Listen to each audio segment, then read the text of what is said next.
작년 4월 30일에 한국에서 책이 한 권 나왔는데 책 제목이 압수수색이에요. 그리고 같은 제목의 영화가 이제 그거보다 일주일 전인 4월 13일에 이제 개봉이 됐는데요. 이제 이것은 한국 상황이기도 하지만 또 정치적인 의미가 있기 때문에 제가 구체적으로 말씀드릴 수가 없고요. 일단 그 영화가 이제 또 책이 보여주고 있는 내용 중에 이제 여기 이제 한 장면인데 압수수색이라 하면 이제 어떤 가택에 들어가서 문을 열고 들어가서 이제 그 모든 걸 다 보는 거잖아요. 이제 그런 일들을 이제 이루어가는 건데 그것이 이제 사실은 합법적으로 되지 않았다는 내용을 아마 담고 있는 것 같아요. 근데 이제 제가 여기 형법을 갖고 왔는데요. 대한민국 형법이에요. 이게 이제 최근에 개정된 거죠. 2025년 3월에 개정됐죠. 9월에도 저기 시행되고요. 저기 보시면 저게 이제 압수수색을 진행할 때 따르는 법 중에 하나예요. 굉장히 중요한 법조문인데 122조. 거기 보시면은 이렇게 돼 있어요.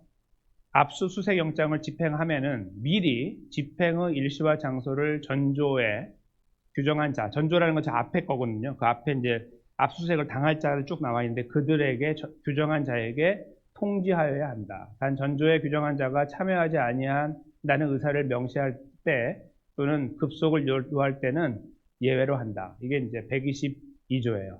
그 다음에 하나 더 보시면 125조가 있는데요. 야간 집행의 제한이에요. 일출 전 일몰 후에는 압수수색 영장에 야간 집행을 할 수 있는 기재가 없으면 법에서 법관이 하라고 하는 게 없으면 그 영장을 집행하기 위하여 타인의 주거, 간수가 있는 가옥 또는 건조물, 항공기 또는 선차 내에 들어가지 못한다. 이게 이제 법에 나와 있어요. 근데 이제 영화나 책에서는 이제 이것이 지켜지지 않았다는 것을 이제 아마 강조하는 것이 아닌가 생각이 드는데요. 지금 무슨 말씀이냐면은 이제 세상의 법이요. 저희가 생각하는 것에 가장 위에 있는 게 법이잖아요. 특히 형사법은 굉장히 중요하고 이제 어떤 그 개인의 관계를 뛰어넘어서 범죄의 관계가 연결되어 있을 때 이제 집행하는 거기 때문에 굉장히 중요하잖아요. 근데 그 법도요, 얼마나 자비로우냐면 무조건 뚫고 들어가서 아무거나 가져나오지 못하게 돼 있어요. 물론, 현행법, 또 무슨 어떤 여기서 지금 아까 몇 가지 있었지만 거부하거나 지금 당장에 뭔가를 문제를 일으킬 수 있다고 여기되면 그냥 들어갈 수 있지만 먼저 들어가고 나중에 영장 받는 경우도 있지만 보편적인 경우에는 반드시 이야기해야 돼요. 우리가 간다, 당신한테 준비하고 있어 이렇게 말해야 돼요. 그리고 들어가는 거예요. 근데 이제 나중에 제가 좀 찾아보니까 저런 경우가 많이 없다고 그러는데 앞으로 저렇게 될 거예요. 대한민국에. 그동안에 그렇게 안 됐는데 이제 앞으로는 미리 알려주고 준비한 다음에 가는 거예요. 이제 왜냐하면 이제 그런 경우 있잖아요. 잠옷을 입고 있거나 샤워를 하고 있을 수 있고, 그렇죠? 여성분일 수 있잖아요. 그런 것들 다 법이 있어요. 여성은 어떻게 하라고. 그런 것들을 그동안 무시해 왔는데 이제 그런 것들이 이제 잘 지켜질 수 있도록 아마 가지 않을까 생각이 들거든요. 그래서 일단은 이 법조차도 인권에 대해서 이렇게 보호하기 위해서 이렇게 규정을 만들고 있고 지금 작년 말부터 이제 조금씩 그것이 좋아지고 있는 거예요. 이렇게 회복되고 있다는 거 굉장히 중요한 사인인데요. 상처와 모멸감을 안기는 저런 법이 그렇지 않은데 그렇게 이루어지는 그런 현실들을 저희가 가끔씩 바라볼 때 마음이 많이 아프잖아요. 근데 하나님께서도 이와 비슷한 말씀을 오늘 하신 거예요. 이제 이거는 범죄자의 관계가 아니기 때문에 좀 다른 케이스는 되지만 저희에 더 가까워요. 왜냐하면 이건 우리는 누구 범죄자를 상대하는 사람들이 아니고 일반 사람들을 상대하는 사람이니까, 그렇죠? 옆에 다 이렇게 같은 관계를 형성하고 있는 사람들을 상대하는 사람들이기 때문에 우리에게는 이 법조문은 좀 무섭고 좀 동떨어진 것처럼 보이지만 비슷한 형태의 말씀이 우리에게 주어진다면 우리에게 더 많이 와닿을 거예요. 바로 그것이 오늘 말씀이에요. 이제 저희가 이미 읽으셔서 파악하셨겠지만 10절에 보시면 내 이웃에게 무엇을 구워주면은 구워주는 대가를 전당물이라고 하잖아요. 그러니까 하나 구워주고 전당물을 잡는 거예요. 전당 잡는다고 하잖아요. 근데 어떻게 하지 말라고 하냐면 그의 집에 들어가서 취하지 말라. 한번 생각해 보세요. 들어갔더니 좋은 노트북 컴퓨터가 있다. 2,000불, 5,000불짜리다. 그러면 가만있어 내가 지금 5,000불 빌려주니까 이거 5,000불짜리 내가 빌려간다? 이렇게 가져갈 수 있는 거. 이런 거죠. 들어가서 고르는 거예요. 어떤 거 할까? 이렇게 보고, 요거, 피아노 뭐 이렇게 하는 그런 것들을 하지 말라고 하신 거예요. 하나님께서. 대신에 어떻게 하라고 하냐면 11절에 보면 밖에 있고, 너는 그냥 밖에 있고, 너에게 꾸임을 지금 꾸는 자, 이게 원래 꾸는 자라는 게 이제 빌리는 자거든요. 원래 국어 표현이 이게 맞는 거예요. 뿌는 자가 전당물을 밖으로 가지고 나와서 나에게 주는 거예요. 그것이 5,000불짜리가 안 되고 5,000불을 빌려줘도 이것이 500불짜리건 50불짜리건 상관없어요. 그냥 그걸 받으면 되는 거예요. 아니 이게 뭐야, 500불짜리를 주다니 내가 5,000불을 주는데, 이렇게 하면 안 되고 무조건 주는 거 받는 거예요. 그게 이제 하나님께서 정하신 법이에요. 근데 고대 근동에 당시에 이 말씀이 이제 회자될 때, 사람들에게 이렇게 다 들려질 때, 고대 근동 당시 상황에는 이런 일이 빈번히 일어났대요. 당시에 뭐 인권이라는 게 더 지금보다 없으니까요. 더 그랬을 거 아니에요. 그러니까 막 쳐들어가서 막 아무거나 가지고 나오는 거예요. 내가 빌려주니까 넌 가만히 있어. 내가 갑이고 너는 을이야. 이러면서 들어가서 원하는 것만 가지고 나오는 거예요. 5,000불 빌려주면서 막 10,000불짜리 가져 나올 수도 있고 이렇게 되는 거죠. 전당포처럼.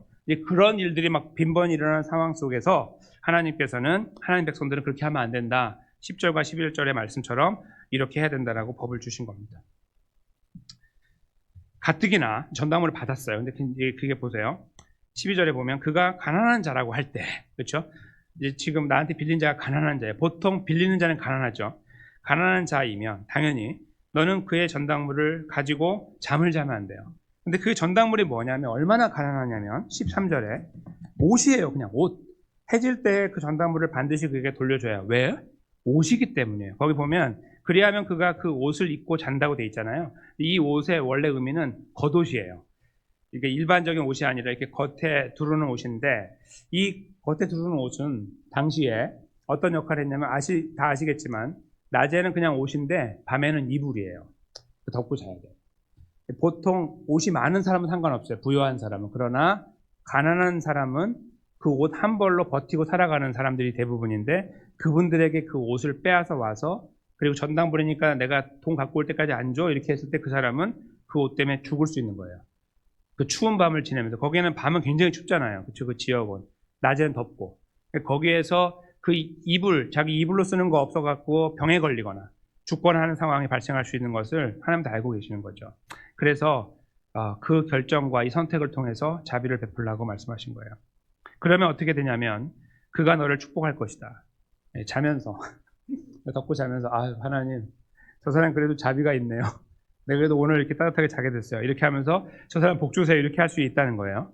그러면 그 일이 내 하나님 여호와 앞에서 내 공의로움이 될 것이다. 표현했습니다. 이것은 의로움을 입는다, 그런 의미인데요. 정확하게 보면, 정확하게 여기서 말하는 의미는 뭐냐면 의롭게 된다는 게 아니라 의무적으로 의로움을 이루는 것이 된다, 그런 의미입니다. 당연히 해야 될 것을 함으로 이루는 어떤 의로움이에요. 그러니까 내가 착해지고 구원받는다, 그런 의미가 아니라 당연히 해야 될 것을 함으로 오는 인정받는 자리에 서게 된다, 그런 의미의 공의로움입니다. 그러니까 당연히 할 것을 하게 될 것이다, 그런 의미가 되겠습니다. 근데 왜 하나님께서 당연히 하게 될 것, 해야 되는 것을 하는 것이라고 이 엄청난 자비를 베푸는 이 선택에 대해서 말씀하셨을까요? 잠깐 생각해 보겠습니다. 저희가 여기서 생각하게 되는 그 두 가지 측면이 있는데요. 첫째는 그 소위 갑이라고 하는, 뭔가 좀 그래도 상대적으로 한 개는 더 갖고 있는 사람이라고 할 때에 뭔가 빌려줄 수 있는 위치에 있는 사람이라고 하는 거예요. 이 이야기의 대상은. 그 사람은 두 가지로 자비를 선택해야 돼요. 선택을 해서 자비를 줘야 되는데, 그 하나는 뭐냐면 그 사람에게 그 사람의 그 생존권을 보장하고 그 사람의 그 인간됨을 보장해 줘야 되는 거예요. 쳐들어가고 다 비켜, 내가 알아서 할 거야, 이렇게 하는 무자비함이 팽배한 상황에서 그렇게 하지 않아야 된다는 것을 하나님께서 말씀하셔서, 그렇게 해야 된다는 첫째 한 가지를 기억하게 돼요. 자비해야 되는구나, 저 사람에게 은혜를 베풀어야 되는구나, 그 사람을 인정하고 상황을 이해해야 되는구나를 처음에 알게 되는 거예요. 두 번째는 뭐냐면 그렇게 가져왔던 전당물에 대하여 다시 돌려줌으로 하여 그 사람이 생명을 보존할 수 있도록 하는 거예요. 우리가 그 앞에서 함께 나누었던 말씀 중에 맷돌 이야기를 기억하시죠? 맷돌이 두 개 이렇게 있는데 윗자 갖고 가지 말라고 그러잖아요. 하나님께서 다시 돌려주라고 하셨잖아요. 왜냐하면 이거 없으면 굶어 죽잖아요. 맷돌은 두 개가 있어야 갈리니까. 그와 흡사한 거예요. 그 사람의 생명을 위하여 손해가 된다 할지 이거 돌려주는 거예요. 이거 말이 안 되잖아요. 내가 5,000불을 받아야 이걸 줘야 되는데 5,000불 아직 안 줬는데 주는 거예요. 그래서 하나님께서 이제 여기 명령하신 내용이고, 이스라엘 백성들은 이것을 이제 순종하고 따랐어야 됩니다. 제 생각에는 거의 안 따랐을 가능성이 거의 99% 이상 된다고 봅니다. 근데 하나님께서 이 말씀을 하심으로 하여 뭔가 고귀하고 사람들이 이렇게 따라가지 못하는 저 위에 떠다니는 신선처럼 그런 어떤 이야기들을 말씀하신 것이 아니라 굉장히 현실적인 말씀이었어요. 이게 왜 그러냐 하면요, 하나님께서 그들에게 하신 일들 때문에 그래요. 저희가 알다시피 여기 한 가지 말씀 먼저 읽으면서 생각해 보겠습니다. 신명기 8장 4절인데요. 앞에 보시면 기록되어 있죠. 이 40년 동안에 내 의복이 헤어지지 아니하였고 내 발이 부르트지 아니하였느니라. 아멘. 신명기 지금 저희는 24장, 8장이니까 있는데 나중에 29장에 또 한 번 나와요. 그러니까 8장에 한 번 말씀하시고 쭉 그러므로 너희는 이렇게 해야 된다 말씀하시고 쭉 가다가 29장에서 한 번 더 말씀하시는 거예요. 이게 이렇게 양쪽을 감싸고 있는 구조예요. 이렇게 덩어리, 이렇게 손으로 양손으로 이렇게 감싸는 구조라고 그러거든요. 이렇게 감싸고 있는 구조 안에 모든 너희가 이렇게 살아야 된다는 걸 넣어놓은 거예요. 무슨 말씀이냐면 왜 이렇게 해야 되냐면 이런 거죠. 왜? 하나님 말도 안 됩니다. 내가 돈을 안 받았는데 어떻게 전당물을 돌려줍니까? 아무리 그 사람이 추워도 그냥 한번 춥게 자야 정신 차리고 돌려줄 거 아닙니까? 라고 우리의 생각을 막 이렇게 하고 있을 때 머릿속으로 그때 하나님께서 말씀하시는 거예요. 네가 40년 동안 광야에 사는 동안에 내가 너 의복이 헤어지지 않게 했고 내 발이 부르트지 않게 했다. 뒤에는 뭐가 나오냐면 먹는 문제도 다 해결해 줬다라고 말씀하시는 거예요. 즉 40년 동안 내가 너에게 베푼 은혜를 기억하고 생각한다면, 그것을 제대로 너가 인정한다면 당연히 이 말씀을 받아들이고 이대로 할 수 있어야 될 것이다라는 말씀이라는 겁니다. 그러니까 여기에서 주어진 말씀은 기상천외한 말씀이에요. 당시에 그 시대로 돌아가면 이런 말을 하면 지금도 이 말씀은 그럴듯해 보이지만 현실 속에 굉장히 동떨어진 말씀처럼 다가오거든요. 어떻게 내가 돈을 안 받았는데 갚지도 않은 사람에게 그 은혜를 베풀어 줍니까? 그러면 난 다 잃어버리는데. 그러니까 지금도 이해하기 어렵지만 당시에는 더 이해하기 어려운 말씀이었다는 건데, 그 말씀을 하시는 하나님의 심정은 내가 너희에게 그동안 베풀어 준 은혜가 있기 때문이라는 겁니다. 옛날 이야기를 하자는 말씀이 아니고 지금도 그들은 이 은혜를 입어 살아가고 있어요. 지금도 여기 이제 이 말씀을 듣는 상황이 어디냐면은 요단강 오른쪽 동편에 지금 모여서 저쪽 그 가나안 땅을 바라보고 있는 상황에서 이 말씀을 설교처럼 한 거거든요. 모세가 이렇게 살아있을 때 마지막으로 그 말씀을 이렇게 듣고 있는 거예요. 들으면서 가끔 이렇게 돌린 부분 저쪽 강 건너편이 보이잖아요. 거기를 보면서 또 이야기 듣고 이렇게 하는 거예요. 이런 상황이거든요. 그러니까 그동안 걸어왔던 40년도 중요해요. 하나님 그 말씀하신 것이고 사실이니까 본인들이 부인할 수 없는 일이지만 지금 여기에서 먹고 사는 것도 하나님의 은혜예요. 지금 먹고 있는 것도. 그리고 앞으로 가게 돼서 그 땅을 정복하고 거기에 정복하고 풍성함을 누리게 살아가는 것도 다 하나님의 은혜예요. 그렇죠? 그것을 바라볼 때 이스라엘 백성들은 여기에서 머리로 가슴으로는 안 되겠지만 머리로는 인정해야 되는 거예요. 그렇구나 라고. 그들에게 은혜와 자비를 베풀어야 되는구나. 내가 만약에 5,000불을 돌려받지 못해도 5,000불이 없어진다 할지라도 나는 그에게 그걸 다 잃어버려야 되는구나 라는 것을 확인하게 되는 겁니다. 그것이 하나님의 법이에요. 세상에서는 발견되지 않아요. 이런 법은 없습니다. 세상에 어떤 법도 이런 법은 없어요. 그러니까 세상에서는 모든 사람의 머리에 나온 법은 반드시 공평하게 만드는 법으로 가지 한쪽으로 치우치지 않게 돼 있습니다. 그러니까 가진 자는 더 가지는 것을 오히려 이렇게 지원해가지고 더 부자가 되게 만드는 법이 오히려 많이 있지 그들이 주저앉게 만드는 법은 없는 거예요. 공평하게 만드는 것이 최대한 인간이 만드는 법이에요. 근데 하나님은 공평을 이렇게 무너뜨리는 거예요. 이거는 공평하지 않습니다 라고 말씀하게 만드는 법이에요. 그리고 그들에게 묻게 만드는 거예요. 왜 이런 법을 저에게 주십니까? 라고 묻게 만드는 법이에요. 근데 하나님께서는 내가 너희에게 그동안 베풀어준 은혜와 그리고 지금도 하고 있는 은혜와 앞으로 할 은혜를 기억하면서 그렇게 살아가야 된다라고 말씀하고 있는 거예요. 이것을 저희는 하나님의 선택이라고 생각할 수 있습니다. 어떤 선택이냐면 자비를 베풀기 위한 하나님의 선택이었던 거예요. 그래서 그 선택의 은혜로 자비를 받아서 여기 왔던 그들이 똑같은 상황에 선 거예요. 내가 너에게 한 것처럼 이렇게 이제 접근을 하신 거죠. 그 이야기를 듣는 그들에게 이 말씀은 아주 무거운 문제였겠죠.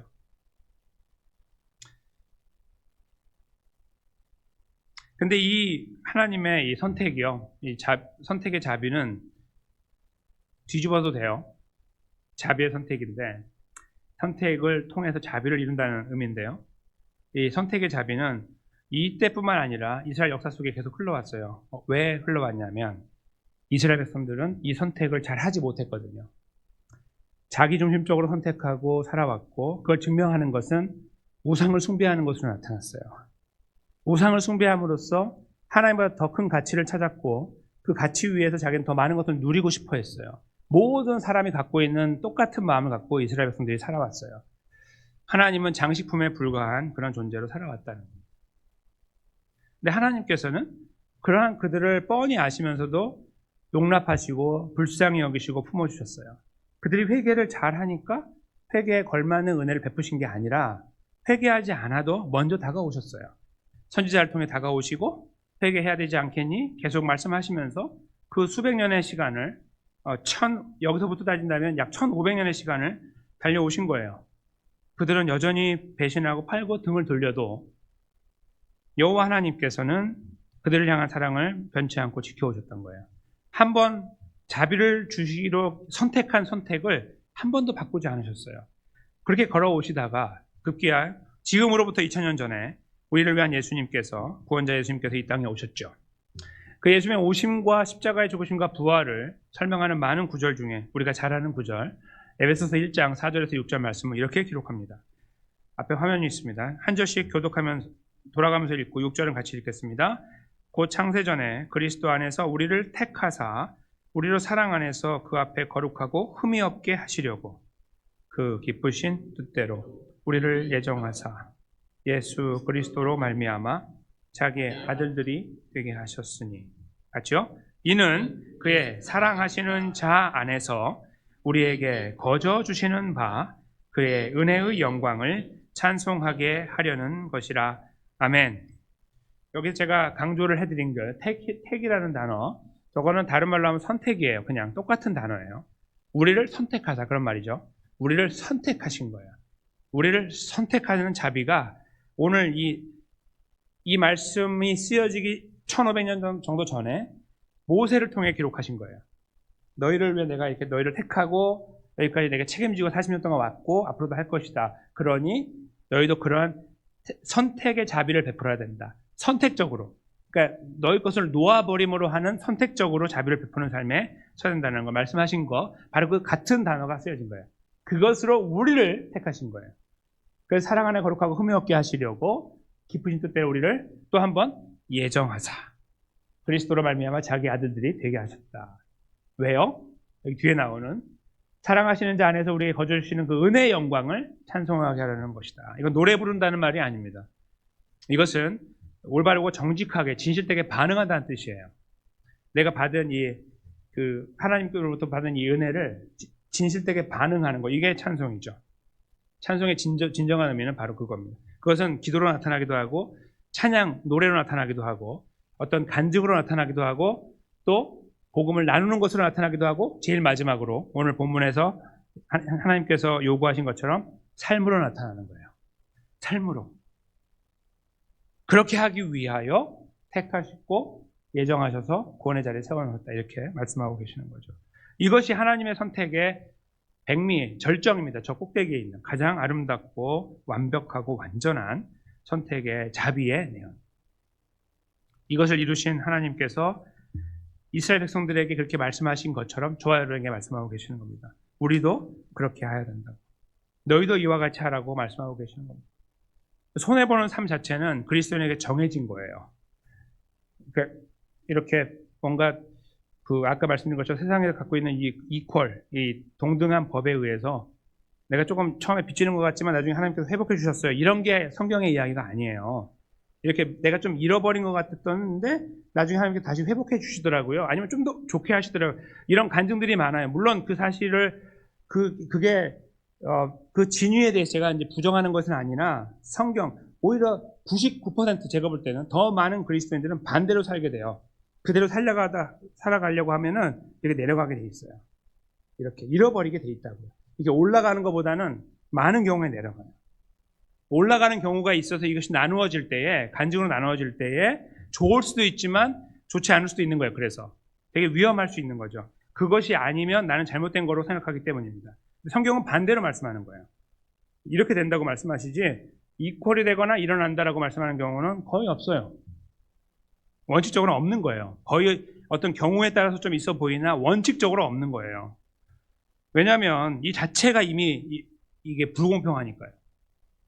그 선택의 자비를 저에게 말씀하시는 하나님 말씀 자체가 이미 불공평하니까 그대로 하면 망하게 되니까요.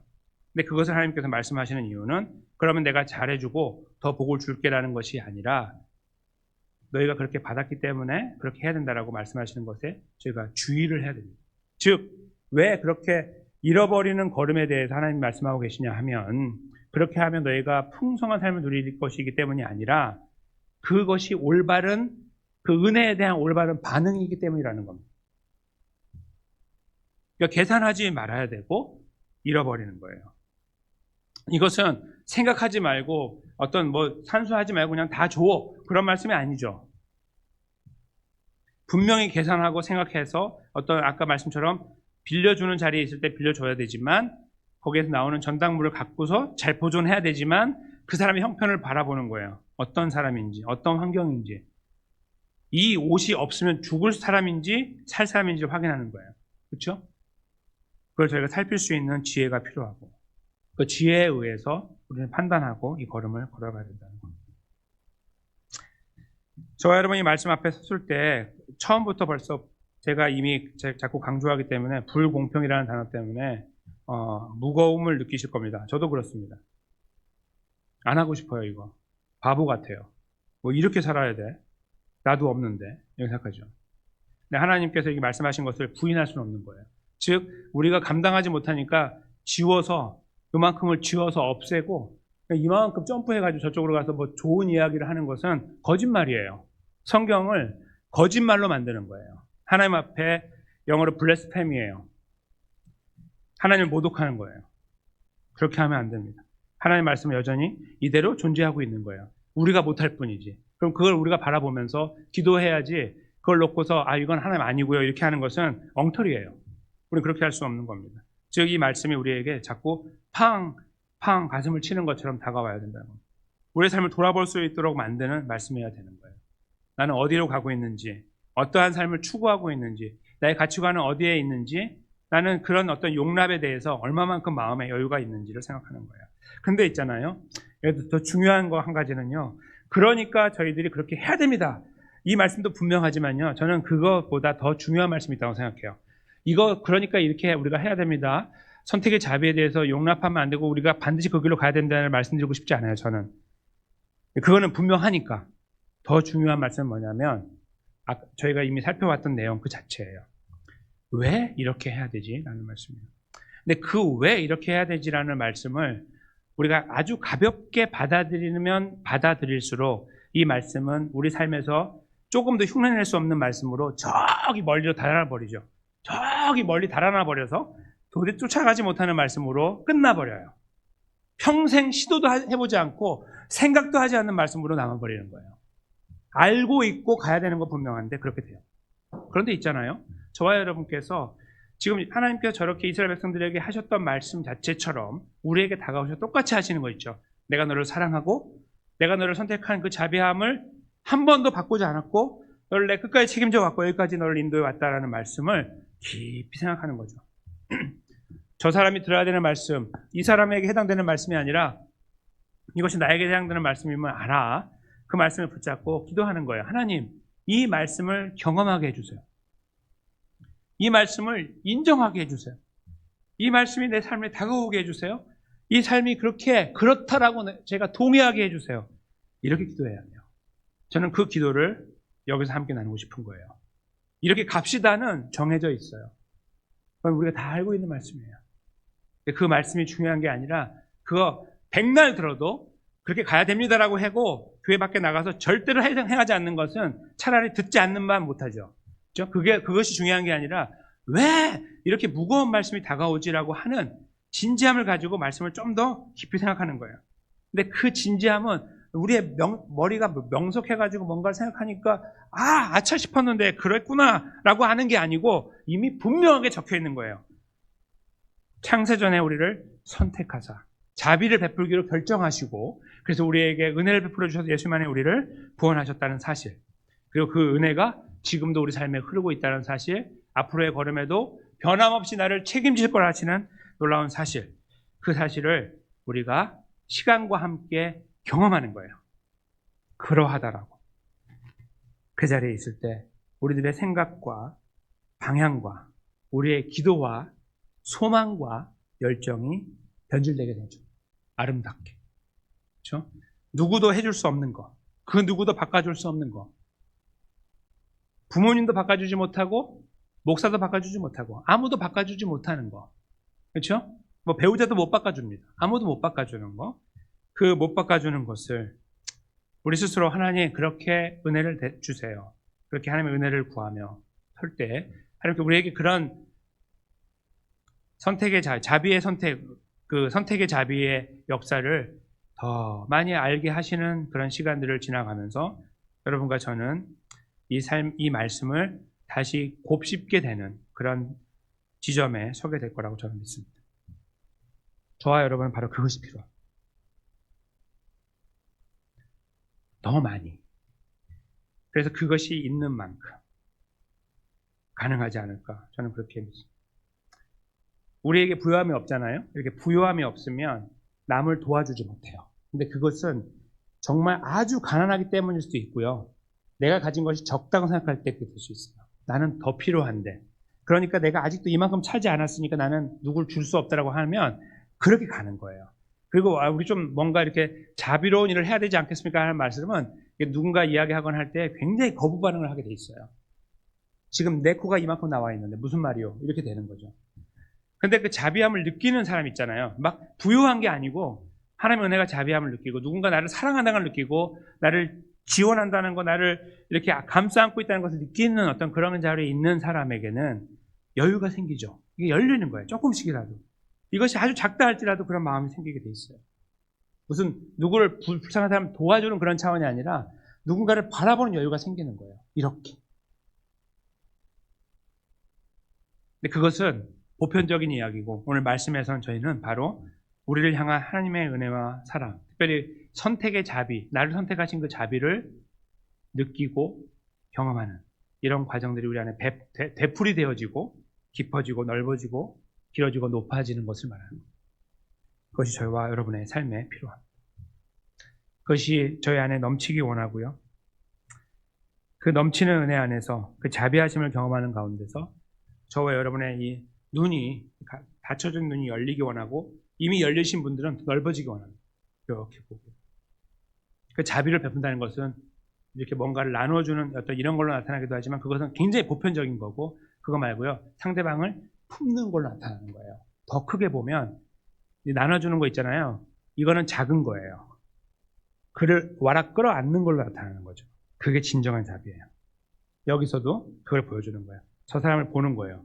가만히 있어. 이 사람 이거 없으면 죽는데 이게 보이는 거예요. 돈을 주는 게 아니라 그의 생명권을 허락하는 거예요. 그에게 자비를 그냥 끌어안아 버리는 거죠. 바로 그것을 여기에서 우리는 자비의 진정한 의미로 이해할 수 있어야 될 것이고 그런 자리에 서는 것을 우리가 함께 기도의 자리에 서야 된다고 믿습니다. 우리들의 힘으로는 절대로 불가능합니다. 아무것도 할 수 없어요. 경험이 해주는 게 아니에요. 예수님 50년 믿어서 하는 게 아닙니다. 절대로 아니에요. 직분, 목사기 때문에 하는 게 아니에요. 우리는 그렇게 못하는 존재예요.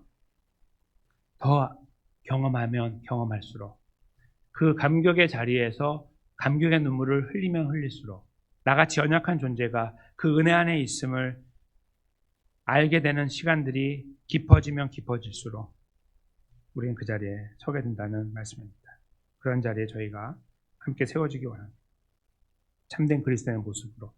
어쩌면 배우자부터 품어야 될 수 있겠죠? 처음에 반응의 대상이 배우자일 수도 있어요. 자녀일 수도 있고 부모일 수도 있고 가장 가까운. 그리고 나서 더 나아가서 주변의 사람들, 우리 교회 성도까지 다 포함할 수 있을 것입니다.